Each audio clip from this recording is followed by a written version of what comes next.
সুপ্রিয় দর্শক, আজকে আসলে একটা ভিন্ন বিষয় নিয়ে একটু আলোচনা করব।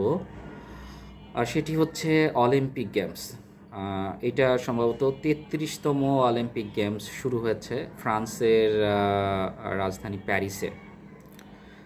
তো এই অলিম্পিক গেমসকে আসলে বলা হয় greatest show off the earth, অর্থাৎ বিশ্বের সবচেয়ে বড় ক্রীড়াযজ্ঞ এই অলিম্পিক গেমস। এখানে এবারও সম্ভবত ২০৬টি রাষ্ট্রের ১৩-১৪ হাজারের বেশি অ্যাথলেটরা এখানে অংশগ্রহণ করবেন। এটা একটা বিশাল কর্মযজ্ঞ। তো এই যে এত মানুষ বিশ্বের সব দেশ থেকেই কম বেশি অংশগ্রহণ করে, তা আমাদের বাংলাদেশের আসলে কি সেখানে অংশগ্রহণটা কি? আমরা আসলে একটা জাতি হিসেবে কতটা ক্রিয়ামোদী, এটা যদি একটু বিশ্লেষণ করি তাহলে দেখা যাবে যে আসলে বাংলাদেশের জনসংখ্যা ১৭ কোটির বেশি হলেও আজ পর্যন্ত আমরা কোনো অলিম্পিকে কোনো মেডেল আমরা পাইনি। অথচ আপনি যদি দেখেন নিউজিল্যান্ডের জনসংখ্যা ৩৫ লাখ, অস্ট্রেলিয়ার জনসংখ্যা এখনও ৩ কোটি হয় নাই, তারা কিন্তু শত শত মেডেল তারা এখন পর্যন্ত পেয়েছেন। তো আসলে তারা যতটা একটা জাতি হিসেবে যতটা ক্রিয়ামোদী বা ক্রিয়ার পিছনে তারা যতটা ব্যয় করেন, বাংলাদেশ কিন্তু আসলে সেরকম না। আমরা জনসংখ্যা বেশি হলেও কিন্তু আমরা আসলে ক্রিয়ামোদী না। এটা আসলে আমাদের জন্য খুবই কষ্টের। এবারের অলিম্পিক যদি আমরা চিন্তা করি তাহলে আমরা দেখব যে মাত্র ৫ জনকে পাঠানো হয়েছে, ৫ জন অ্যাথলেটকে পাঠানো হয়েছে প্যারিসে। এর মধ্যে একজন নারী এবং ৪ জন পুরুষ।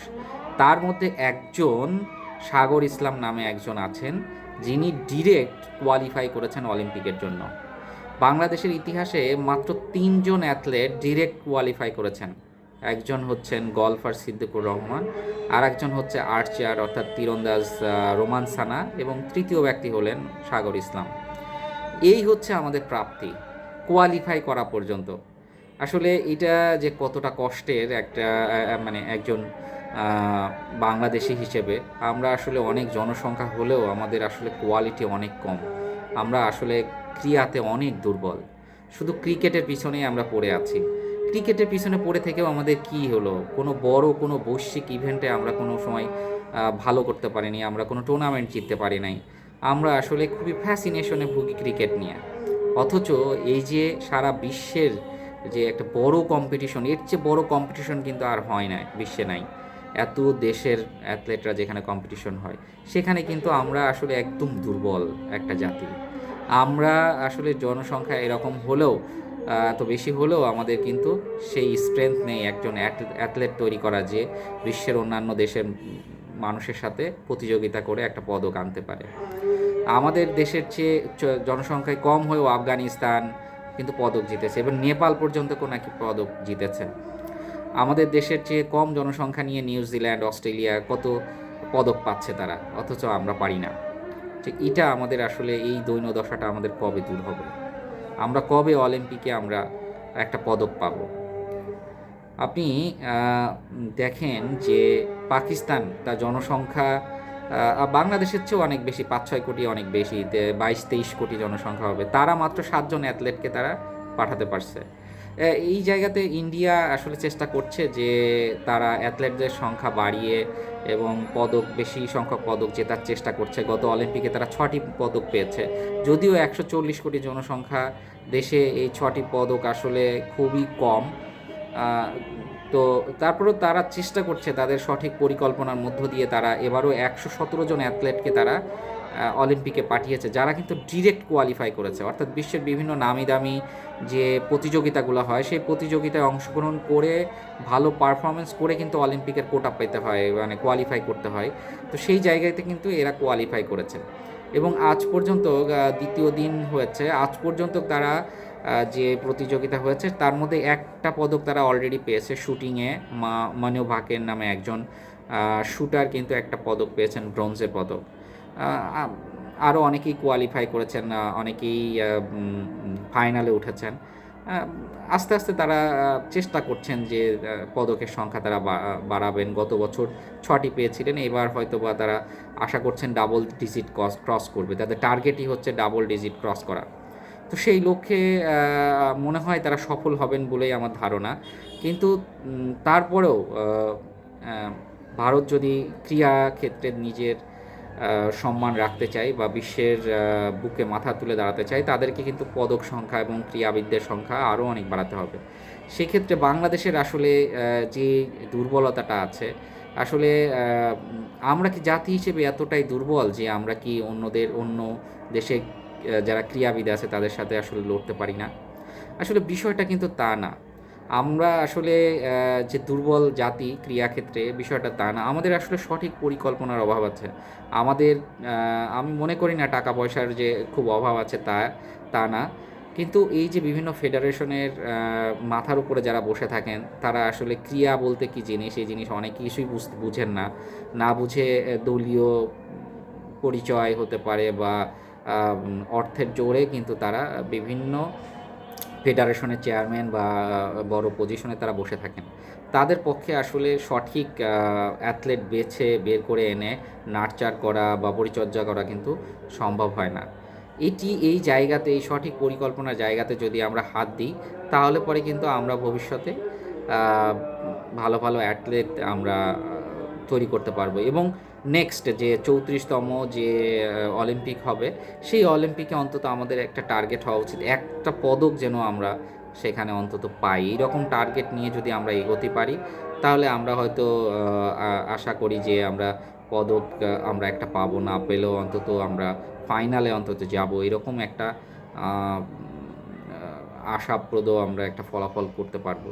আসলে একটা জাতি হিসেবে আজ পর্যন্ত আমাদের যে একটা পদক নেই, এই কথা ভাবতেই আমার খুব কষ্ট হয় যে আমরা আসলে এতটা দুর্বল জাতি।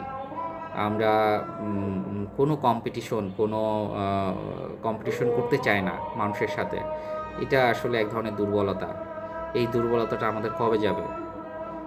আমরা আসলে বিশ্বের অন্য দেশের মানুষের সাথে আমরা কবে আমরা ক্রীড়াক্ষেত্রে আমরা লড়ব এবং লড়ে পদক জিতব?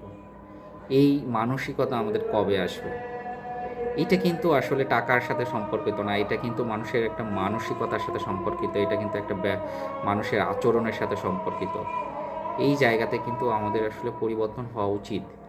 আমাদের দেশের যারা নীতি নির্ধারকরা আছেন এবং আমাদের দেশের যারা আহ, অভিভাবকরা আছেন, তাদেরও কিন্তু একটা দায়িত্ব আছে। তারাও কিন্তু সন্তানদেরকে আসলে সবসময় পড়াশোনার মধ্যে রাখতে চান। তাদেরকেও কিন্তু ক্রীড়াক্ষেত্রে বিভিন্ন ধরনের যে ক্রীড়া বৈশ্বিক পর্যায়ে খেলা হয়, সেই সব ক্রীড়াক্ষেত্রেও কিন্তু তাদেরকে অংশগ্রহণ করানো উচিত।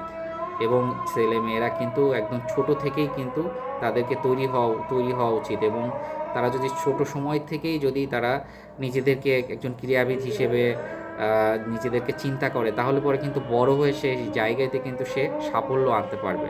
ভারতের যে আজকে বড় বড় যে যারা ক্রীড়াবিদ উঠে আসছেন, এবার ভারত সর্বোচ্চ 21 জন শুটারকে তারা অলিম্পিকে পাঠিয়েছেন। 21 জন, যেখানে বাংলাদেশের একজন শুটারও কোয়ালিফাই করতে পারে নাই, সেখানে 21 জন শুটার তারা কোয়ালিফাই করেছে অলিম্পিকের জন্য। এটা কিন্তু একটা বড় তাদের একটা পাওয়া। এবং এর মধ্যেও কিন্তু একটা পদক তারা শুটিং থেকে নিশ্চিত করে ফেলেছে, এবং আরও পদক তাদের আসবে, মানে আমার বিশ্বাস। সো এই রকম করে আমরা যদি কোয়ালিফাই করে আমরা যদি অলিম্পিকে যাই, আমরা অবশ্যই পদক পাবো, এটা আমার বিশ্বাস। তো এই জায়গাতে কিন্তু যেমনি একদম গোড়া থেকে আমাদের পরিকল্পনা দরকার আছে, তেমনি ছোট সময় থেকেই কিন্তু আমাদের ক্রিয়ামোদী হতে হবে। অর্থাৎ খেলার প্রতি আমাদের এক ধরনের ভালোবাসা থাকতে হবে, আমাদের ক্রিয়ার প্রতি এক ধরনের নেশা থাকতে হবে। তবেই না আমাদের ছেলে মেয়েদেরকে আমরা পড়াশোনার পাশাপাশি আসলে খেলার জগতে আমরা তাদেরকে যুক্ত করব। এবং এই ধরনের খেলাতে কিন্তু পেশাও হচ্ছে যে মানুষ করতে পারে। এই যে শুটিং থেকে শুরু করে তীরন্দাজ, এরা কিন্তু সারা বছরে বিভিন্ন জায়গায় খেলা হয় এবং সেখান থেকে কিন্তু প্রচুর পরিমাণে টাকা তারা ইনকাম করতে পারে। অর্থাৎ কোনো চাকরি না করে এই খেলাটাই হচ্ছে তার একটা পেশা। এরকম যদি একটা পেশাগত মানে জায়গায় চলে যায় কোনো অ্যাথলেট, সে কিন্তু ওটাকেই সে মানে বেচ করে সে কিন্তু তার ক্যারিয়ার গড়তে পারে। তো সেটারও কিন্তু সুযোগ আছে। তো সেই জায়গাতে আসলে আমাদের বিনিয়োগ করতে হবে, আমাদের সেই চিন্তাটা আমাদের ধারণ করতে হবে। তবেই না আমরা আস্তে, আস্তে, আস্তে, আস্তে একটা ক্রীড়ামোদী জাতি বা আ উম এক জাতি হিসেবে আমরা আসলে যে খেলাকে ভালোবাসি সেটা আমরা দেখাতে পারবো। তো আশা করি যে আমাদের যারা নীতি নির্ধারক আছেন এবং অভিভাবকরা যারা আছেন তারা খেলার প্রতি তাদের বিনিয়োগ বাড়াবেন এবং তাদের চিন্তাভাবনা তারা নতুন করে করবেন যে তাদের সন্তানদেরকে খেলার প্রতি একটা আগ্রহ করে তোলা পড়াশোনার পাশাপাশি। তাহলে ভবিষ্যতে হয়তো বাংলাদেশ একটি ক্রীড়ামোদী একটা জাতি হয়তো উপহার দিতে পারবে। সেই আশাই ব্যক্ত করছি। আজকের মতো এখানেই শেষ করছি। সবাই সুস্থ থাকবেন, ভালো থাকবেন। আবার দেখা হবে।